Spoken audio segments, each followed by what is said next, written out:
Selamat berjumpa bersama Hendri Majid.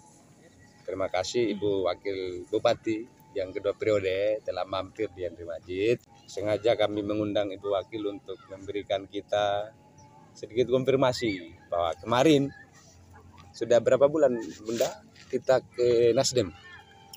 Nasdem komunikasinya sih sejak akhir kemarin. Sejak akhir. Tahun kemarin. Ya. Kan banyak masyarakat publik yang ada di Kabupaten Wakatobi yang pengen mengetahui lebih jelas apa yang menjadi latar belakang kalau hadisnya apa yang menjadi asbabun nuzul dari Ibu berpindah dari sebelumnya PBB sekarang menjadi Nasdem. Orang bertanya-tanya jangan sampai ini ada target untuk 2024 misalkan kan ada pendapat publik. Ya. Jadi kalau kita bicara tentang pilihan politik seseorang ya yang memilih berkarir dalam dunia politik atau memilih jalur sebagai politisi. Kebetulan menjadi politisi perempuan Wakatobi akhirnya menjadi pilihan saya. Perihal hijrah, saya kira itu sesuatu yang biasa bagi seorang politisi. Ya, kenapa pilihan hijrah ini kadang-kadang juga diambil oleh politisi tersebut karena kita harus membuat etapa itu tahapan-tahapan atau langkah-langkah yang harus kita Untuk susun. mencapai tujuan tentu. Ya, untuk sesuatu yang kita mimpikan barangkali lebih tepatnya seperti itu. Bahwa ini keputusan yang bagi saya sih biasa ya. Karena beberapa teman-teman politisi yang aktif di beberapa partai juga melakukan yang sama. Kemarin kan mantan Bupati Wakatobi juga berhijrah dari PAN ke Golkar. Bahkan semua. Bahkan ya banyak politisi yang melakukan itu, bukan hanya Ilmiati. Ya kebetulan saya memilih hijrah karena itu tadi saya bilang ada beberapa alasan yang kemudian menjadi alasan saya untuk berhijrah dari PBB ke Nasdem. Saya pikir kita harus berada di tempat di mana kita dibutuhkan. Bukan berarti partai lama tidak membutuhkan saya, tapi demi sesuatu yang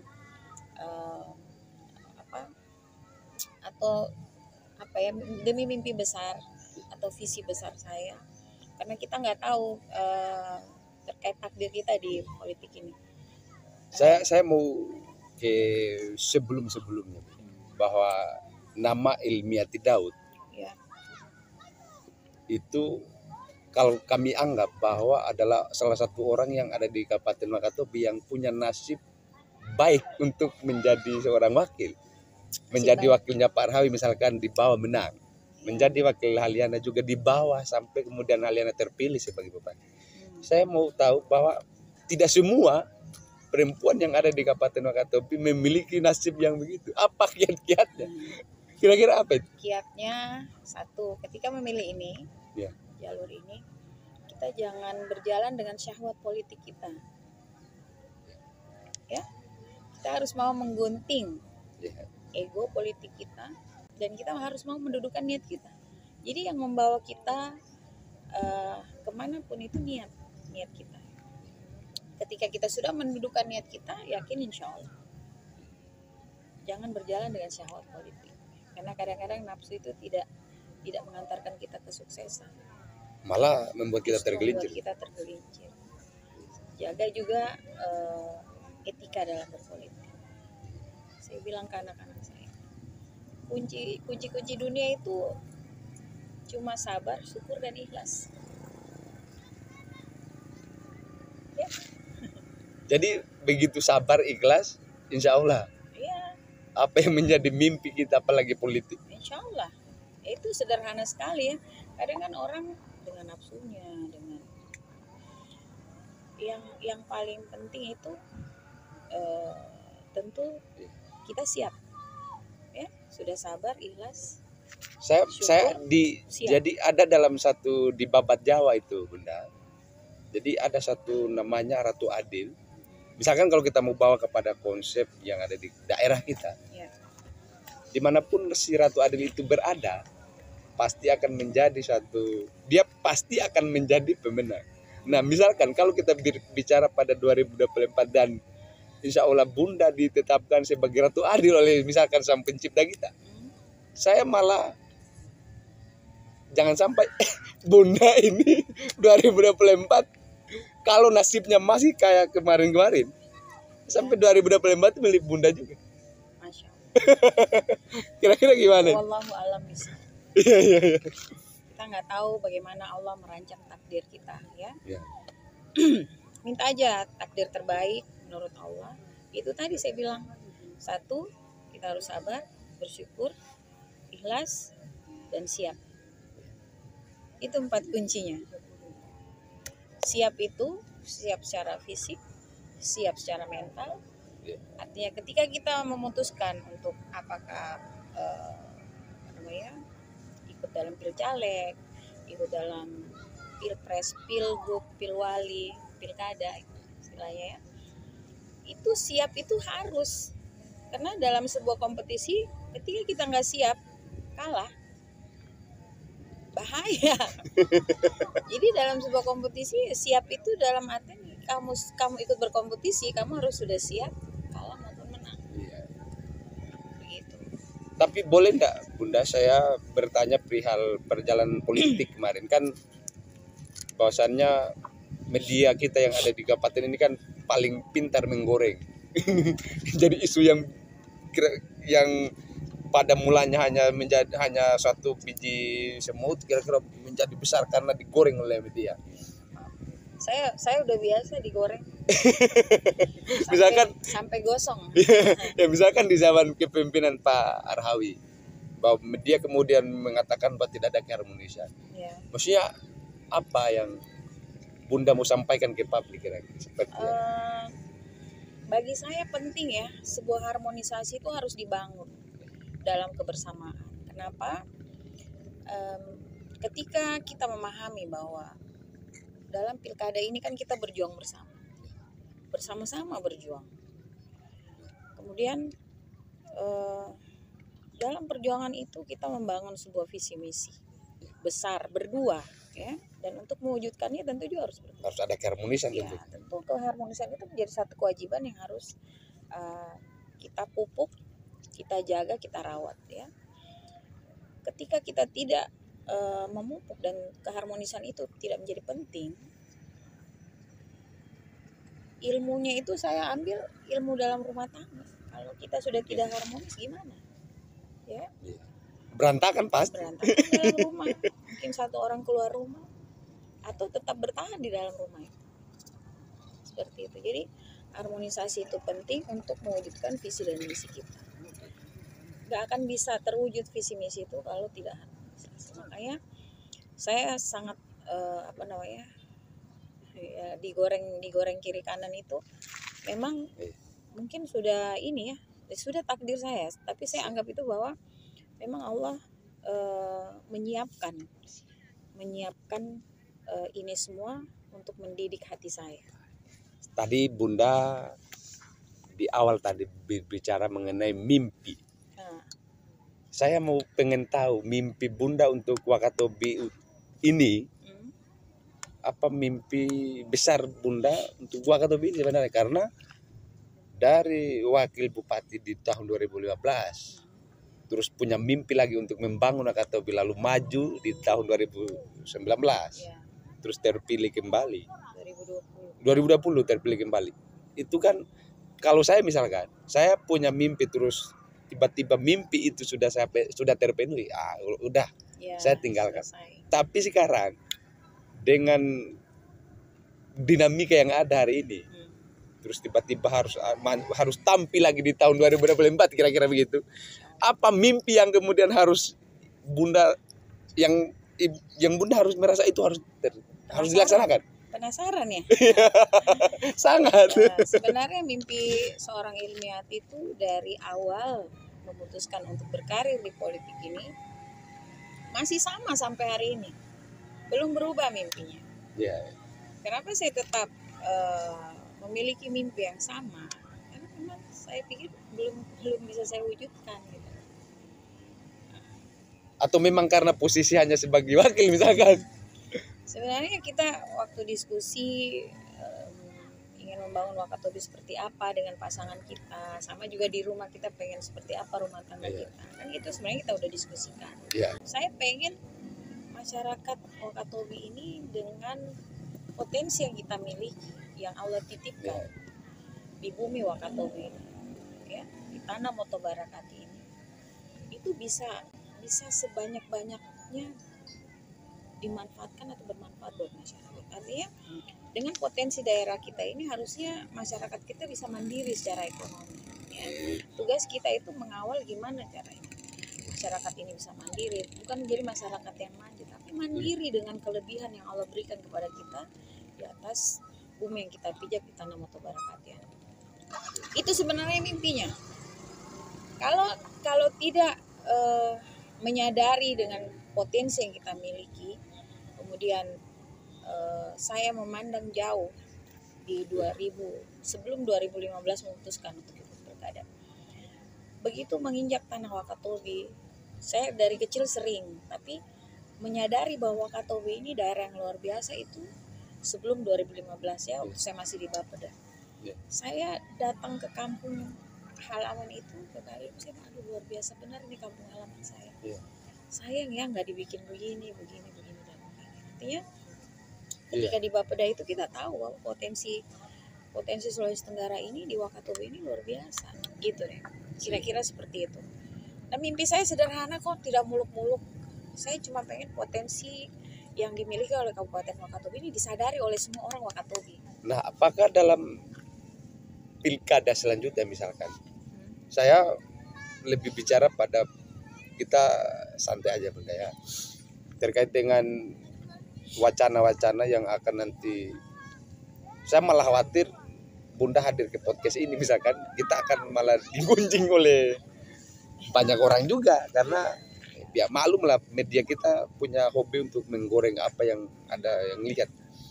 Nah, apakah perspektif yang Bunda tadi kemukakan misalkan mengenai membangun mimpi yang ada di Kabupaten Wakatobi ini belum dilakukan oleh para pemimpin kita, atau mungkin ada tapi belum maksimal atau gimana? Ya, jadi gini, versi orang pasti beda-beda ya.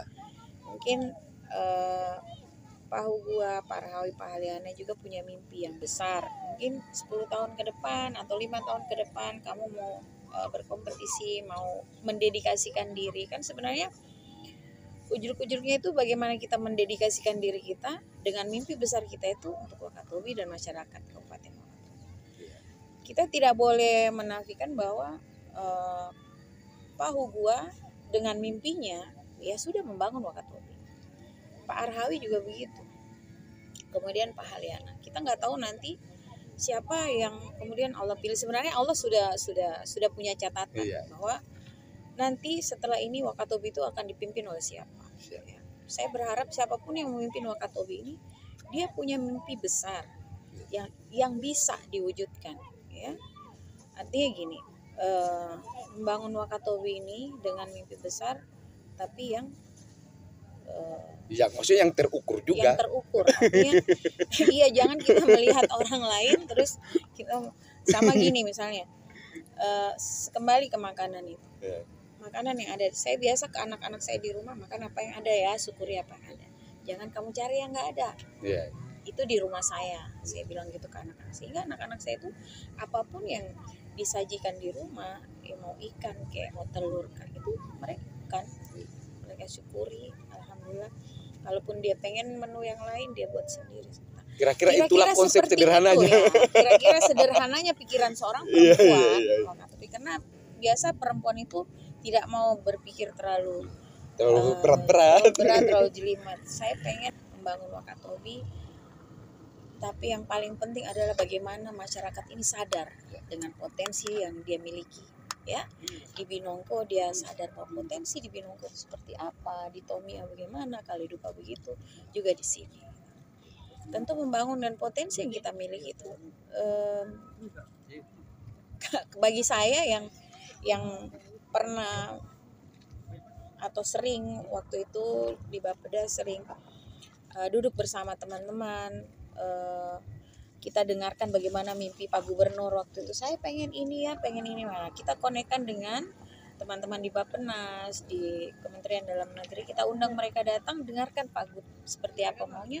Lalu kita coaching semua biro OPD ya yang ada di Pak Gub maunya seperti ini, mimpi beliau seperti ini. Dan itu yang seharusnya dilakukan. Nah, dan jadilah apa yang dibangun oleh gubernur di Sulawesi Tenggara. Di Kolaka dia pengen apa, di Bau-Bau dia pengen apa, seperti itu. Jadi kolaborasi ini antara pemerintah pusat, kan kita punya nawacita sekarang ini ya. Jadi sebenarnya bagaimana mensinkronkan mimpi seorang presiden ke gubernur dan turun ke bawah seperti itu. Jadi kalau ini dia terkonek, Indonesia ini maju, mandiri, berdaya saing dan sebagainya. Oke. Sebagai closing kita Bunda, Ya. melihat kondisi daerah kita hari ini, apa yang ada di benak Bunda, apa yang menjadi pendapat Bunda, apa yang Bunda ingin sampaikan? Iya, kita semua ini belajar. Siap. Dan dunia ini tempat kita belajar.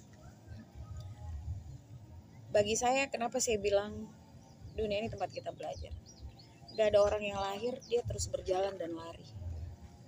Dia pasti berproses ya hidupnya. Mulai dari dia suara tangisan, 3 bulan baru melihat wajah bapak dan ibunya.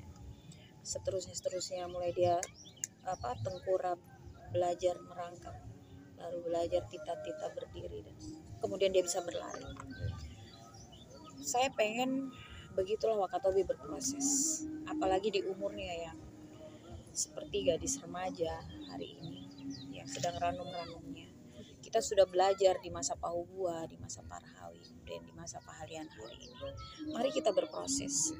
Artinya hidup ini dia akan terus berproses sampai kita semua bisa mandiri. Insya Allah Wakatobi akan mandiri.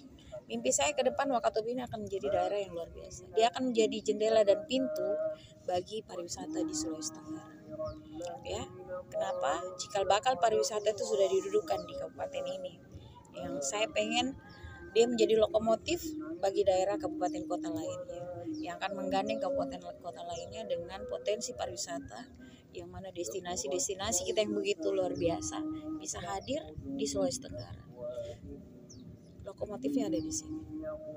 Nah, masyarakat Wakatobi saya pikir kembali lagi saya pengen menyadari semua potensi yang kita miliki. Alam yang Allah titipkan ini harus kita jaga bersama. Sadar bahwa Wakatobi hari ini adalah 10 daerah top destinasi pariwisata nasional. Kalau ini kita sudah sadari ya secara masif dan bersama, kita jaga alam kita.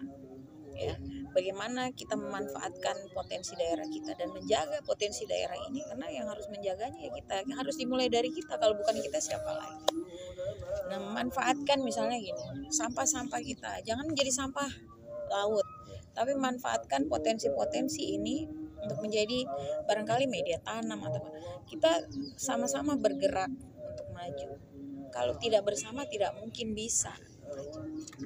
Saya kira itu terkait mimpi besar. Semua orang punya mimpi. Selagi mimpi itu tidak dilarang, boleh dan gratis. Kenapa kita tidak memiliki mimpi yang besar untuk Wakatobi? Baik, terima kasih Bunda sudah mampir di konten kami.